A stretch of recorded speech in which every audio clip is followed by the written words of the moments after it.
નમસ્કાર મિત્રો, મારી યુટ્યુબ ચેનલમાં તમારું હાર્દિક સ્વાગત છે। આજે આપણે વાત કરવાના છીએ મહારાવલજી અને વાવ રાણા સાથેની ઘટના।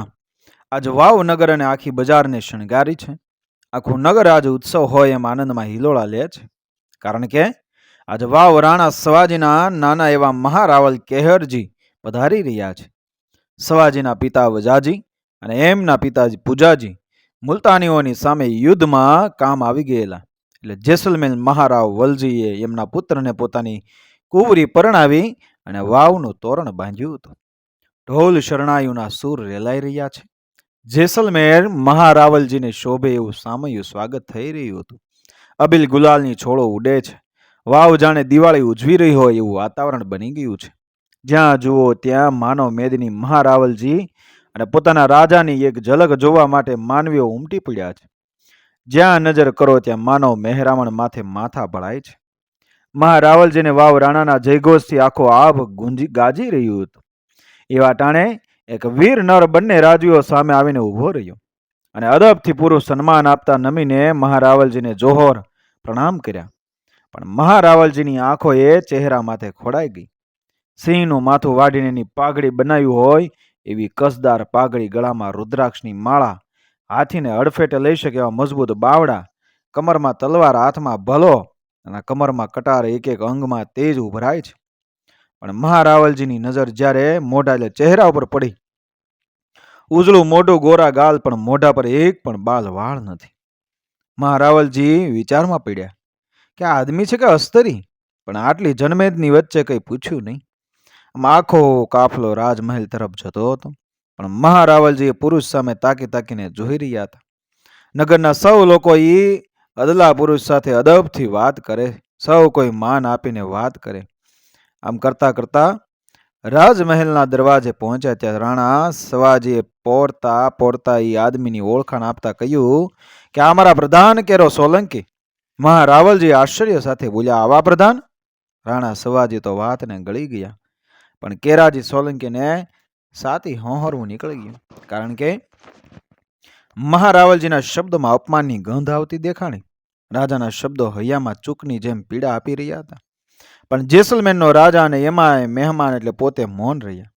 આમ વાજતે ગાજતે રાજાને મહેલમાં લઈ ગયા ત્યાં સૌ કહુંબાની રંગત જામી, આખો ડાયરો આનંદ માણી રહ્યો હતો। એમાં મહારાવલજીને કંઈક કામ પડ્યું એટલે મહારાવલજીએ કેરાજી સામે તાકીને બોલ્યા, અહીંયા આવો તો નામુછિયા કાકા। પણ આ શબ્દો તલવારના ઘા કરતા વધારે પીડા કેરાજીને આપી ગયા। નામુછિયા સંબોધન ગાળથી પણ વધારે ઘા કરી ગયું। આંખોમાં લોહી ના શેડા ફૂટી નીકળ્યા, આખા દિલની નાળીઓ ફાટી જાય એમ ઉપસી આવી, એટલે આકળા થઈને બોલી ઉઠ્યા કે દરબાર, તમે ચોંટાડી આપતા હોવ તો વાઘની ચોંટાડવો। નામુછિયા પુરુષમાં પુરુષત્વ ના હોય એમ વિચારતા મહારાવલજીએ ઘા માથે મીઠું ભભરાવે એવા વેણ કાઢ્યા કે એમ તો કેરાજી વાઘની મૂછું લઈ આવ્યો, મારે જોવી છે। ત્યાં તો કેરાજીની કાયા ત્રાંબાની જેમ તપવા લાગી।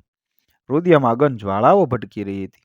રૂવાડે રૂવાડે અપમાનનું સૂળ્યું ખૂપી ગઈ અને મ્યાનમાંથી તલવાર બહાર કાઢીને પ્રતિજ્ઞા લીધી કે હવે જ્યાં સુધી તમારા દેખતા વાઘની મૂછ ના લાવું ત્યાં સુધી અન્ન જળ હરામ છે।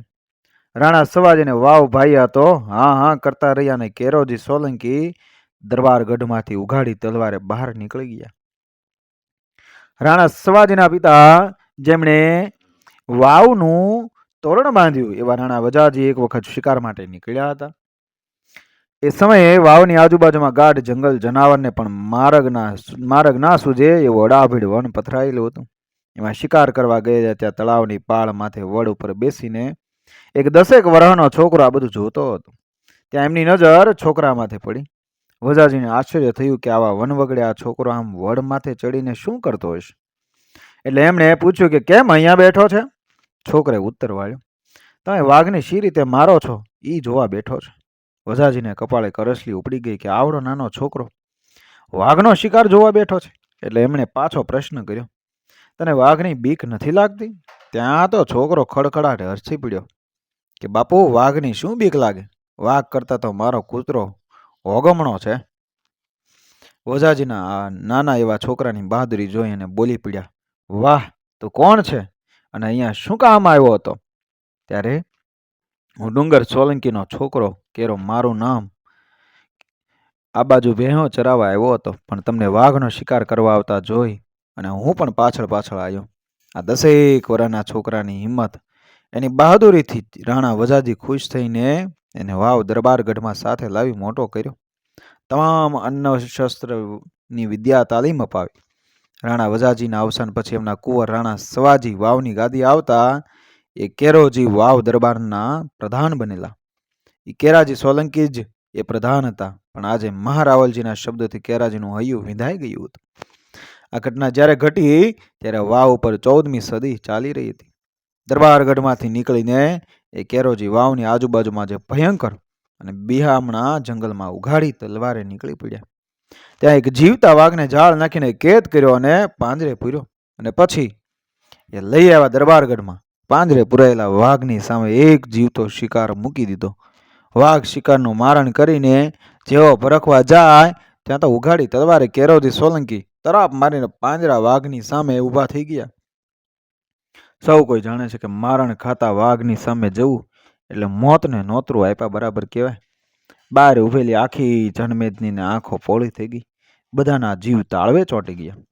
કેરાજીએ મોતના જડબામાં પગ મૂકી દીધો છે. હમણાં વાઘ તરાપ મારશે ને કેરાજીનો બુકડો બોલાવી લેશે. પણ કરોજી થડક્યા વગર જેવા વાઘ તરાપ મારે કે પેલા પોતે એના પહેલા કૂદકો મારીને વાઘનું જડબું 2 હાથે પકડી અને વાઘને પગની આંટીમાં દબાવી લીધો. વાઘ કંઈ બીજી ઘાત કરે એ પહેલા તો તલવારથી વાઘની મૂછ કાપીને પાછલા પગે કૂદકો મારીને ચપળતાથી પાંજરાની બહાર નીકળી ગયા અને પાંજરું બંધ કરી નાખ્યું. વાઘ જાણે પોતાનો પરાજય થયો હોય એમ રઘવાયો થઈને ત્રાડ પાડી. વાઘની ત્રાડથી આખું આભ ગુંજી ઉઠ્યું. જેસલમેરના રાજવીના હાથમાં કેરાજી સોલંકીએ વાઘની મૂછના વાળ મૂકતા કહ્યું કે લ્યો બાપુ, હવે તમારા હાથે જ વાઘની મૂછ ચોંટતી હોય તો આ મારા ના મૂછિયા હોઠ ઉપર ચોંટાડી ગયો. મહારાવલજી કેરાજી સોલંકીની બહાદુરી અને સાહસ ઉપર ઓળગોળ થઈને ભેટી પડ્યા. વાહ મરદ વાહ! અને આખી જનમેદનીએ કેરાજીની બહાદુરીનો જયઘોષથી આભને ગજવી મૂક્યો.